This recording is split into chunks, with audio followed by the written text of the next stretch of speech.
Selain tiga topik utama kami akan hadirkan sejumlah informasi penting dan menarik lainnya bersama saya Mayfri Syari. Langsung saja kita mulai CNN Indonesia News Hour selengkapnya.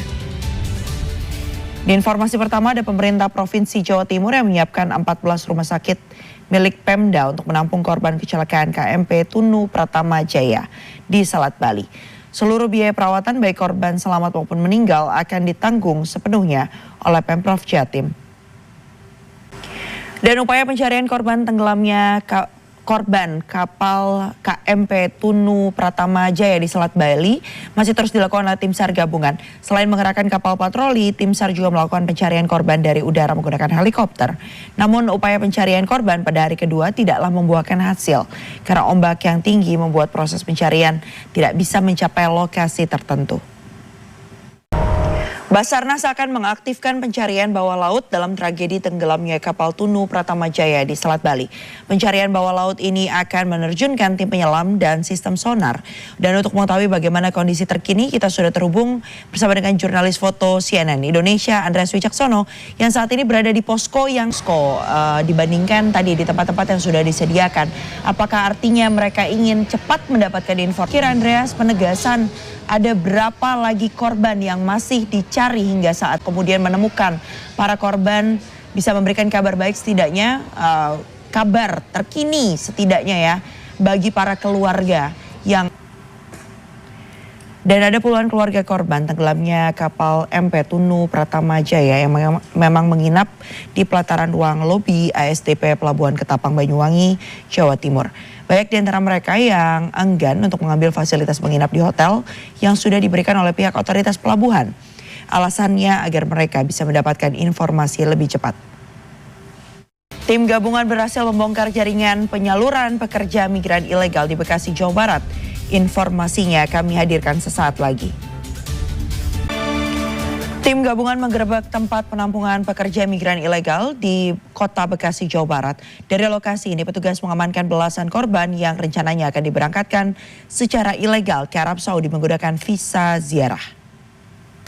Satres Narkoba Polres Karimun berhasil mengamankan seorang calo speedboat yang terbukti berupaya menyelundupkan narkotika jenis sabu dari Malaysia menuju Kepulauan Riau. Sementara itu Kepolisian Daerah Sumatera Utara melalui Direktorat Narkoba berhasil menangkap dan mengungkap 1,2 ton narkotika jenis sabu.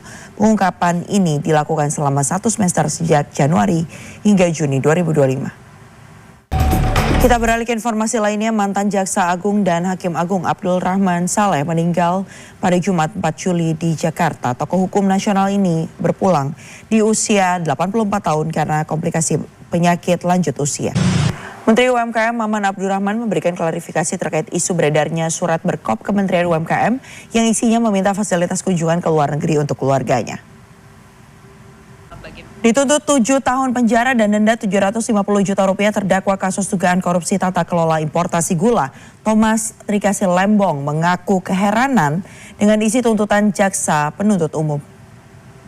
Ya, dan jangan kemana-mana karena usai jeda kami akan ajak Anda untuk menyelusuri pesona Pulau Tidung di Kepulauan Seribu. Tetaplah bersama kami.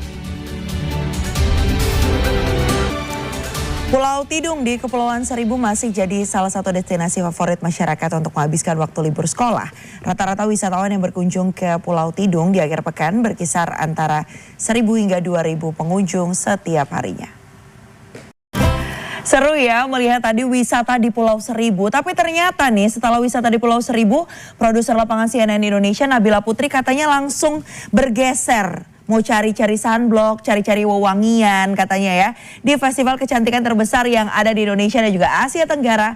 Apalagi kalau bukan Jakarta X Beauty yang kembali digelar selama 4 hari di Jakarta International Convention Center. Langsung aja saya mau sapa, kayaknya yang dari tadi udah sibuk sekali ya. Saya dengar-dengar tadi udah berdiri, nanti tolong dilihat lagi daftar-daftarnya. Karena seperti yang tadi disebutkan ya, Jakarta X Beauty ini merupakan satu event atau festival kecantikan terbesar di Indonesia dan juga Asia Tenggara, berlangsung hingga 4 hari ke depan di Jakarta International Convention Center.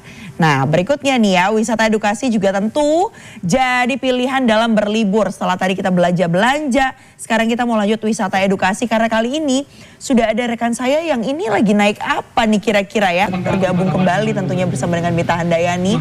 Yang kalau tadi sih bikin kita penasaran ya, kira-kira dia lagi ada di mana, mau kemana tuh dan naik kendaraan apa. Tapi pastinya bagi Anda yang mencari tempat untuk memulai pagi dengan suasana berbeda, bisa juga loh coba datang ke kawasan Pantai Matahari Terbit yang ada di Sanur dan Pasar.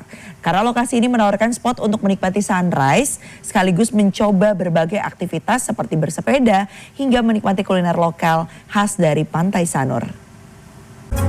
Dari Bali sekarang kita akan ke Bandung karena sudah ada rekan saya tadi nih ya, Mita Handayani yang sudah siap-siap, ini sudah naik satu kendaraan, lagi di mana, mau kemana dan sama siapa aja. Seru ya kalau melihat anak-anak seperti itu, bisa banyak dapat ilmu juga kalau wisata edukasi. Tapi pastikan Anda tidak kemana-mana karena CNN Indonesia News Hour akan kembali dengan beragam informasi menarik lainnya usai jeda. Tetaplah bersama kami. Kebun Binatang Bandung sempat menghentikan sementara operasionalnya akibat konflik internal antara dua pihak yang sama-sama mengklaim sebagai manajemen kebun binatang. Namun kini pihaknya sudah mulai kembali dibuka untuk pengunjung di mana konflik internal yang terjadi di Kebun Binatang Bandung ini dinilai tak mempengaruhi antusiasme wisatawan untuk berlibur. Para pengunjung meminta agar satwa dan wisatawan tetap terlayani dengan baik. Kita ke informasi dari dunia hiburan. Setelah vakum selama hampir 16 tahun, ada band British Rock Oasis akhirnya menyapa para penggemarnya. Pada Jumat malam, Gallagher bersaudara sukses mengguncang Principality Stadium di Cardiff, Wales. Dan malam minggu ini bagi Anda nih yang masih belum punya rencana, bisa datang langsung ke Pekan Raya Jakarta atau PRJ, tepatnya ke Hall C1. Karena ada band Gigi yang siap menghibur Anda dengan lagu-lagu. Dan informasi tadi sekaligus menutup CNN Indonesia News Hour edisi hari ini. Saya Mayfri Syari pamit undur diri. Selamat siang dan sampai jumpa.